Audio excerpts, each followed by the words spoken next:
Hi friends, ಎಲ್ಲರಿಗೂ ನಮಸ್ಕಾರ. Welcome to our YouTube channel Mangala Shivamogga. ಇದು ಮನಸ್ಸುಗಳ ಕಥಾಗುಚ್ಛ. ಒಲವಿನ ಆಸರೆ ಮುಂದುವರೆದ ಭಾಗ. ವಿವೇಕನ ತಲೆಯ ತುಂಬ ಶೂಟಿಂಗನ ದೃಶ್ಯಗಳೇ ತುಂಬಿದ್ದವು. ಬೆಳಗ್ಗೆಯೇ ಅವಳ ಮುಖ ಸರಿಯಾಗಿ ನೋಡಿದ್ದು.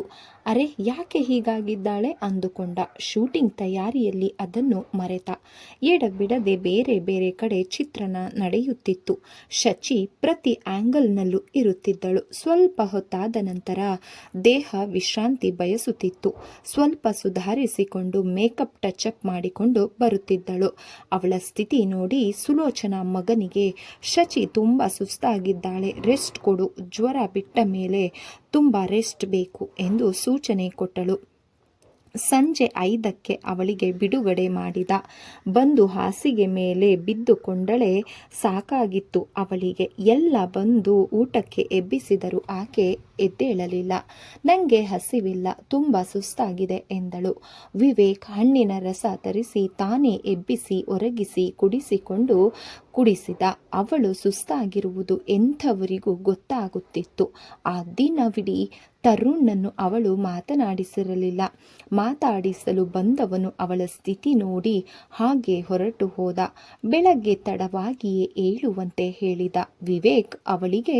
ಸುಲೋಚನಾ ಲೀಲಾ ಒಂದೇ ಕೋಣೆಯಲ್ಲಿದ್ದರೂ ಹೆಚ್ಚೇನು ಮಾತನಾಡಲಿಲ್ಲ. ಲೀಲಾಳಿಗೆ ಭಯ. ಏನಾದರೂ ಮಾತನಾಡಲು ಹೋಗಿ ಸಿಕ್ಕಿಬಿದ್ದರೆ, ಯಾರಾದರೂ ಒಳ್ಳೆ ಮಾತಾಡಿ ಅನುಕಂಪ ತೋರಿ ಅಥವಾ ಹೊಗಳಿದರೆ ಎಂತಹ ಗುಟ್ಟನ್ನು ಸಹ ರಟ್ಟು ಮಾಡಿಬಿಡುವ ದೌರ್ಬಲ್ಯ ಅವಳದು. ಹಾಗಾಗಿ ತುಂಬ ಜಾಗರೂಕಳಾಗಿದ್ದಳು. ಸುಲೋಚನಾ ಕೂಡ ಹೆಚ್ಚು ಮಾತನಾಡಲಿಲ್ಲ. ಶಚಿ ತುಂಬ ಸೋತಿದ್ದಾಳೆ, ಸುಸ್ತಾಗಿದ್ದಾಳೆ. ಅವಳಿಗೆ ಒಳ್ಳೆ ಆಹಾರ, ಔಷಧಿ, ಟಾನಿಕ್ಗಳನ್ನು ಕೊಡಿಸಬೇಕು ಎಂದಳು. ಲೀಲಾಳ ಎದೆ ನಡುಗಿತು. ಹೌದು, ತುಂಬ ಜ್ವರ ಬಂದಿತ್ತಲ್ಲ, ರೆಸ್ಟ್ ಕೂಡ ತಗೊಳ್ಳದೆ ಬಂದು ಬಿಟ್ಟಳು. ನಾಳೆಯಿಂದ ಸರಿಯಾಗಿ ಉಂಡು ತಿಂದಿರಲು ಹೇಳಿ, ನಮ್ಮ ಮಾತು ಕೇಳಲ್ಲ ಅವಳು ಎಂದರು. ಅವಳಿಗಾಗಿ ವಿವೇಕ್ ಈ ಚಿತ್ರ ತೆಗೆಯುತ್ತಿದ್ದಾನೆ. ಕಣ್ಣು ಮುಖಗಳಲ್ಲಿ ಕಳೆ ಲವಲವಿಕೆ ಇರದಿದ್ದರೆ ಹೇಗೆ? ಲೀಲಾ ಮೌನವಾಗಿ ನಿದ್ದೆ ಬಂದವಳಂತೆ ಮಲಗಿದಳು. 1 ಗರ್ಭಪಾತ 10 ಹೆರಿಗೆಗಿಂತ ಕಷ್ಟ ಎಂದು ಹಿಂದಿನವರು ಹೇಳುತ್ತಿದ್ದರು. ಹೆರಿಗೆಯಾದವರಿಗಿಂತ ಹೆಚ್ಚಿನ ಆರೈಕೆ ಮಾಡುತ್ತಿದ್ದರು. ಆದರೀಗ ಗರ್ಭಪಾತ ಸ್ವಲ್ಪವೂ ನೋವಿಲ್ಲದೆ ಅರ್ಧ ಗಂಟೆಯೊಳಗೆ ಮುಗಿದು ಹೋಗುತ್ತದೆ. ಬೆಳಗ್ಗೆ ಆದರೆ ಸಂಜೆಗೆ ಎದ್ದು ಓಡಾಡುತ್ತಾರೆ. ಇಂಜೆಕ್ಷನ್ ಔಷಧಿಗಳಿಂದ ನಂಜಾಗದಂತೆ ನಡೆಯುತ್ತಾರೆ. ಎಲ್ಲ ಅಷ್ಟು ಸುಲಭವಾಗಿ ಬಿಟ್ಟಿದೆ ಅಲ್ಲ? ಹೀಗೆ ಯೋಚಿಸುತ್ತಾ ಮಲಗಿದಳು. ಮಾರನೆಯ ದಿನ ಸುಧಾರಿಸಿಕೊಂಡಂತೆ ಕಂಡರೂ ದೈಹಿಕ ದುರ್ಬಲತೆ ಎದ್ದು ಕಾಣುತ್ತಿತ್ತು.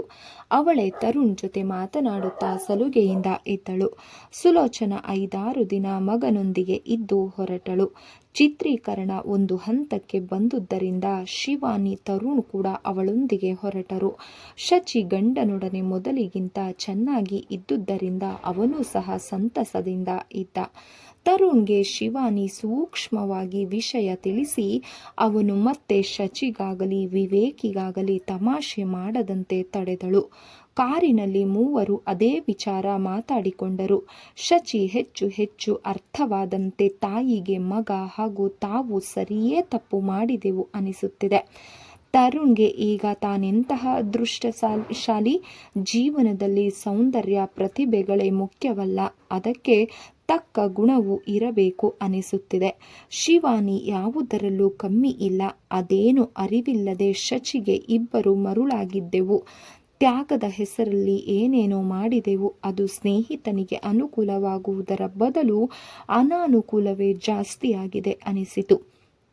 ದೂರವಿದ್ದಾಗ ಎಲ್ಲ ಚೆನ್ನ, ಹತ್ತಿರ ಹೋದಾಗಲೇ ಏರುಪೇರುಗಳು ಕಾಣೋದು. ಈಗೀಗ ಶಚಿ ತುಂಬ ಸ್ವಾರ್ಥಿ, ಅಹಂಕಾರಿಯಾಗಿದ್ದಾಳೆ. ಅವಳ ಬಳಿ ಎಷ್ಟರಲ್ಲಿರಬೇಕೋ ಅಷ್ಟರಲ್ಲಿದ್ದರೆ ಚೆನ್ನ ಎನಿಸುತ್ತಿತ್ತು. ಅತಿಯಾದರೆ ಅಮೃತವು ವಿಷದಂತೆ. ಸುಲೋಚನಾ ಶಿವಾನಿಗೆ ಇನ್ನು ಮುಂದೆ ಕಷ್ಟವಾಗುವ, ತೊಂದರೆಯಾಗುವ ಕೆಲಸಗಳನ್ನು ಮಾಡಬೇಡವೆಂದು ಬುದ್ಧಿ ಹೇಳಿದಳು. ಮೂವರು ಇದ್ದುದರಿಂದ ದಾರಿ ಸರಿದುದು ತಿಳಿಯಲೇ ಇಲ್ಲ. ಮಧ್ಯೆ ಒಳ್ಳೆ ಹೋಟೆಲ್ನಲ್ಲಿ ಊಟ ಮಾಡಿದರು. ಸಂಜೆಗೆ ಮನೆಯಲ್ಲಿದ್ದರೂ ಶುಭ ಎಲ್ಲರಿಗೂ ತಾವು ತಂದು ಕೊಟ್ಟಳು. ಕ್ಷೇಮ ಸಮಾಚಾರವನ್ನು ವಿಚಾರಿಸಿಕೊಂಡಿದ್ದಳು. ಒತ್ತಾಯ ಮಾಡಿದ್ದರಿಂದ ರಾತ್ರಿ ಊಟವನ್ನು ಅಲ್ಲೇ ಮಾಡಿದರು. ತಮ್ಮ ವಿವೇಕ್ಗೆ ಅಲ್ಲಿ ಊಟ ಸರಿಯಾಗಿ ಆಗಿಲ್ಲ, ಸೊರಗಿ ಹೋಗಿದ್ದಾನೆ ಎಂದು ತಾಯಿ ನೊಂದುಕೊಂಡಳು. ಶೂಟಿಂಗ್ ಅಂದರೆ ತುಂಬ ಟೆನ್ಷನ್ನಲ್ಲಿರುತ್ತಾನೆ. ಅವನು ಅಂದುಕೊಂಡ ಹಾಗೆ ಆಗಬೇಕು, ಆಗಲೇ ತೃಪ್ತಿ. ಊಟ ತಿಂಡಿ ಕಡೆನೂ ಆತನ ಗಮನ ಕೊಡಲ್ಲ. ಈ ಬಾರಿ ಅಂದುಕೊಂಡದ್ದಕ್ಕಿಂತ ಬೇಗ ಶೂಟಿಂಗ್ ಮುಗಿಯುತ್ತೆ.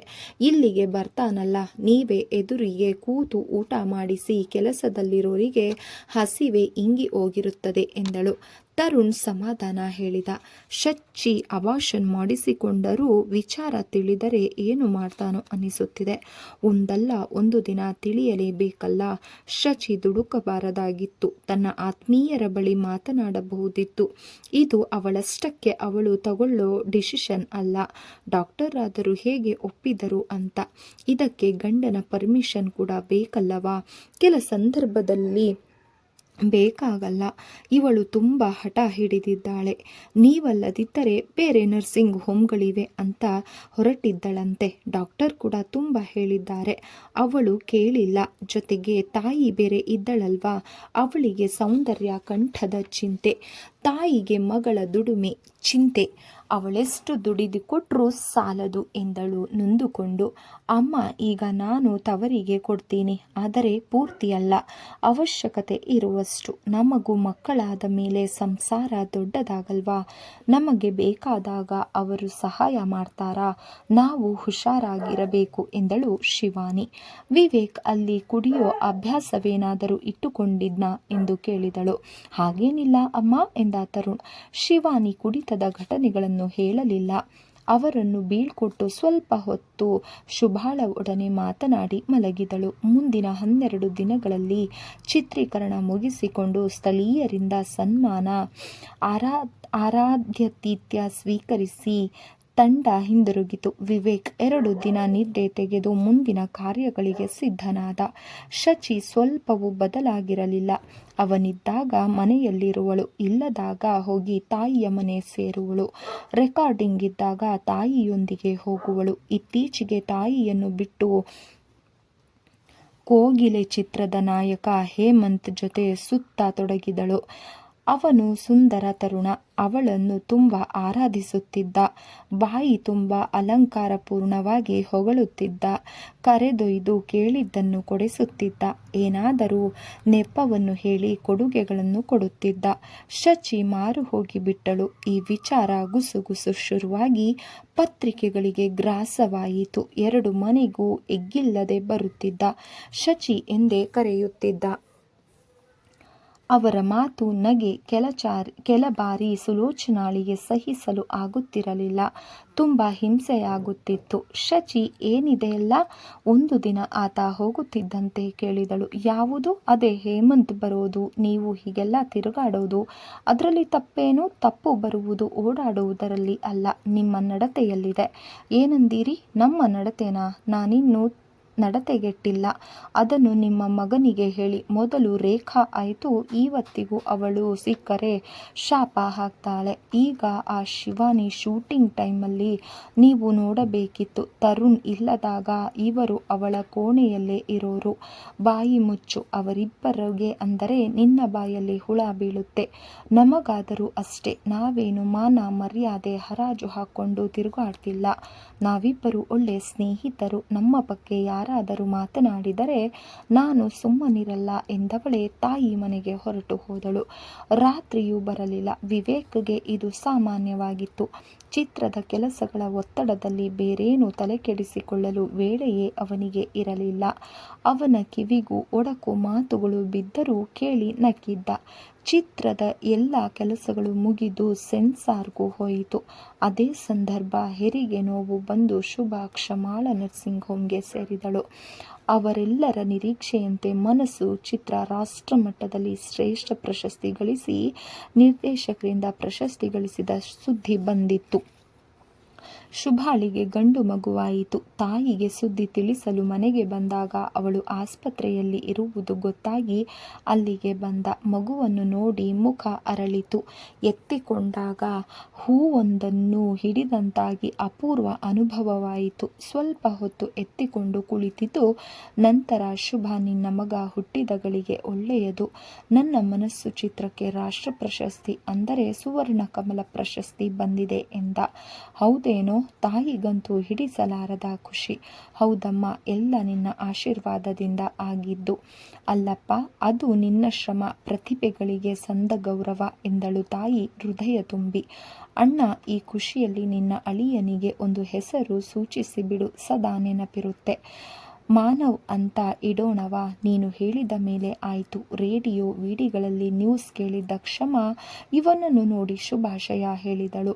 ಅವನು ಮಗು ಎತ್ತುಕೊಂಡಿರುವುದನ್ನು ನೋಡಿ ನೀವುಗಳು ಬರೀ ವೃತ್ತಿ ಮುಖ್ಯ ಅಂದುಕೊಂಡು ಜೀವನದ ಸುಖದ ಗಳಿಗೆಗಳನ್ನು ಹಾಳು ಮಾಡಿಕೊಡ್ತೀರಾ. ನಿಮ್ಮನೆಯವರು ಅಬಾರ್ಷನ್ ಮಾಡಿಸಿಕೊಳ್ಳದಿದ್ದರೆ ಇನ್ನು 3-4 ತಿಂಗಳಿಗೆ ನೀವು ನಿಮ್ಮ ಮಗುವನ್ನು ಎತ್ತಿಕೊಳ್ಳುತ್ತಿದ್ದೀರಿ. ಶಚಿ ಸುಮ್ಮನೆ ದುಡುಕಿದಳು. ಅವನು ಒಪ್ಪಿಯೇ ಕಳಿಸಿದ್ದಾನೆಂದು ಅವಳ ಭಾವನೆ. ಅವನ ಚಹರೆ ಬದಲಾಯಿಸಿತು. ತಾಯಿಯ ಮುಖ ನೋಡಿದ. ಆಕೆ ಎತ್ತಲು ನೋಡುತ್ತಿದ್ದಳು. ಏನಿದು, ರಾಷ್ಟ್ರ ಪ್ರಶಸ್ತಿ ಗಳಿಸಿ ಕರ್ನಾಟಕಕ್ಕೆ ಕೀರ್ತಿ ತಂದಿದ್ದೀರಾ? ಅದು ಗ್ರೇಟ್ ಪಾರ್ಟಿ ಯಾವಾಗ ಎಂದಳು. ಕೊಡಿಸೋಣ ಡಾಕ್ಟರ್, ಖಿನ್ನವಾಗಿ ಹೇಳಿದ. ಡಾಕ್ಟರ್ ಕ್ಷಮಾ ತಾಯಿ ಮಗುವನ್ನು ಪರೀಕ್ಷಿಸಿ ಹೊರಟು ಹೋದ ನಂತರ ಏನಮ್ಮ ಸಮಾಚಾರ? ಡಾಕ್ಟರ್ ಹೇಳಿದ್ದರ ಅರ್ಥ ನಿನಗೇನಾದರೂ ಬೇಕಿಲ್ಲವಾ ಎಂದು ಕೇಳಿದ ದಿಟ್ಟಿಸಿ ನೋಡುತ್ತಾ. ಅಯ್ಯೋ, ಅದು ಆಗಿ ಹೋದ ಮಾತು ಬಿಡು.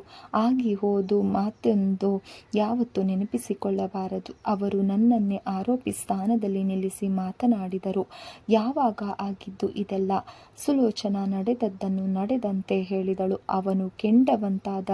ಪ್ರಶಸ್ತಿ ಬಂದದ್ದು ಮರೆತು ಹೋಯಿತು. ತಾಯಿ ಕರೆದರೂ ಕೇಳಿಸಿಕೊಳ್ಳದೆ ಅಲ್ಲಿಂದ ಹೊರಟು ಮನೆಗೆ ಬಂದ. ಅವಳಿರಲಿಲ್ಲ. ಸೀದಾ ಅವಳ ತಾಯಿ ಮನೆಗೆ ಬಂದ. ಅವಳು ಹೇಮಂತ್ ಜೊತೆ ಹರಟೆ ಹೊಡೆಯುತ್ತಾ ಕುಳಿತಿದ್ದಳು. ಪ್ರಶಸ್ತಿ ವಿಚಾರ ಅವಳಿಗೂ ತಿಳಿದಿತ್ತು. ಗಂಡನ ಮುಖ ನೋಡಿ ಗಾಬರಿಯಾಯಿತು. ಸ್ನೇಹಿತರೆ, ಈ ಒಂದು ಕಾದಂಬರಿ ತಮಗೆ ಇಷ್ಟ ಆದರೆ ದಯವಿಟ್ಟು ಲೈಕ್ ಮಾಡಿ, ಸಬ್ಸ್ಕ್ರೈಬ್ ಮಾಡಿ, ಸಪೋರ್ಟ್ ಮಾಡಿ ಫ್ರೆಂಡ್ಸ್. ಧನ್ಯವಾದಗಳು. ನಮಸ್ಕಾರ.